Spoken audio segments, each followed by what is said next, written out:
Hi guys, so in this video I'm going to explain to you why I married Ethiopian woman. So why, not how. So I'm not going to explain how we met all that. I'm going to explain why I decided to marry Ethiopian woman. So it's going to be a long story. The picture you are seeing right here is my DNA results, which says 37.2% Ethiopia and Eritrea. So, but I'm not from the Horn of Africa, I'm from Congo, from an ethnic group called Banyamulenge. So, I am a Banyamulenge from Congo, DRC, Democratic Republic of Congo, Congo Kinshasa. That's where I came from. That's where I was born, my father, my grandfather, my grandpa. So, as far as I'm concerned, there's no connection between the Horn of Africa. So, but we need to go back in time. So, sometimes in 1884, that's when the Berlin Conference took place in Germany, when European powers met to divide Africa for themselves, not for Africans. So, prior to that, Africa was one. So, me being born in what became Congo today, having 37% Ethiopia and Eritrea does not surprise because Africa is one. So that's short history. So why was I interested in marrying Ethiopian women? So I was born in Congo, grew up in Tanzania.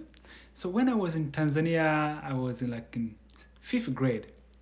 So we were studying African geography in class, and then we came to a chapter called Ethiopia. We were studying about Ethiopia, and then I saw Ethiopian photos from the book, geography book, in the classroom. And I was like, I felt like a connection.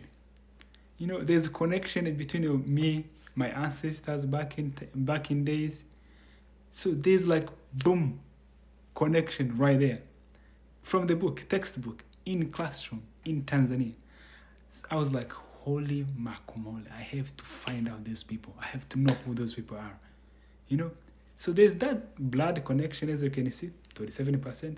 And that like kind of draw me towards the Ethiopian people. So when I came to the US, that was 2010.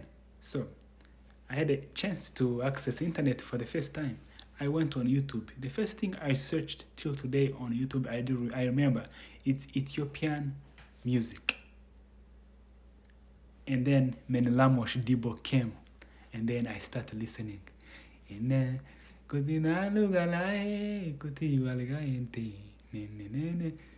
till today I still play Menelamosh Dibo songs. So there's that connection. I came to America, the first thing I do on YouTube, watch Ethiopian music. So I went to school here in the US, went high school, went college, finished college, 4 years. And then I started thinking of getting married. So as somebody who is like very dedicated to marrying somebody from the same country as the textbook I saw in Tanzania, I was like, you know what? Let me find the Ethiopian wife. So that's how I met my wife. That's a story for another day.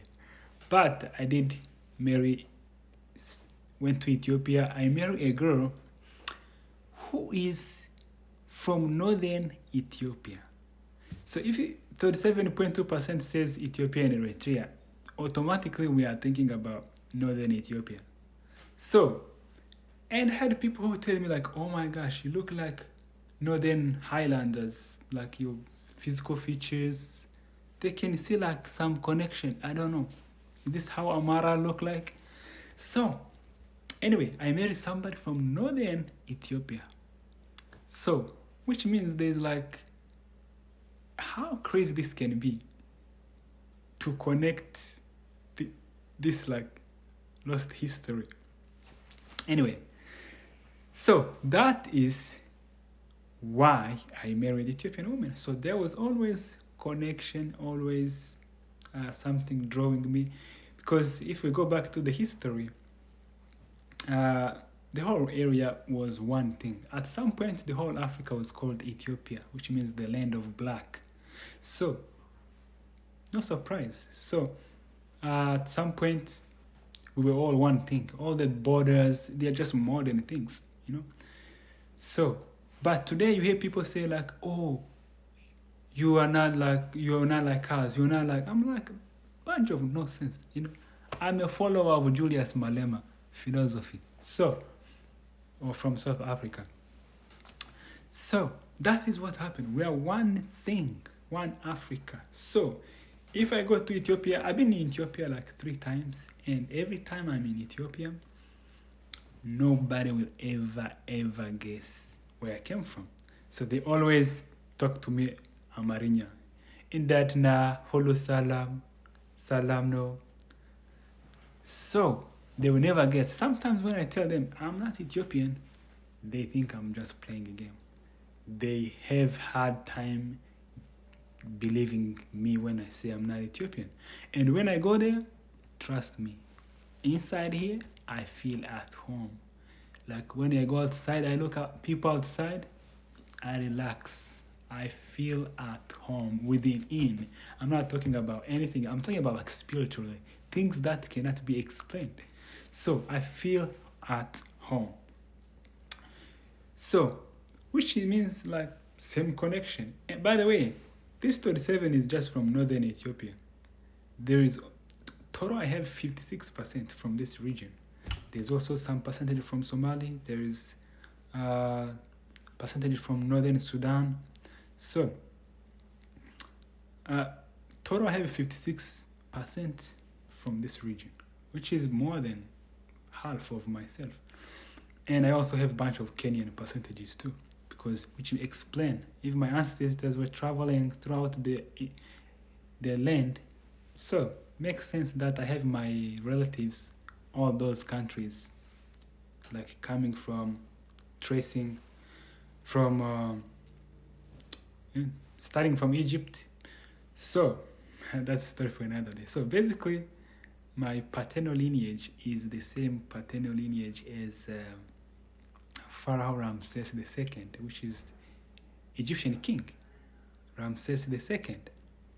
So, basically my ancestors came from Egypt, spent years in Sudan, spent years in northern Ethiopia, which I still have like 37%. So basically, mostly northern Ethiopia. And there's also some connection from the whole northern Africa, the Berber people. So, but today is just about the connection with Ethiopia. But this story is not told anywhere. Nowadays, everything has become political. Nobody can even express how they feel about their cousins. So, peace. Next part 2 is coming soon.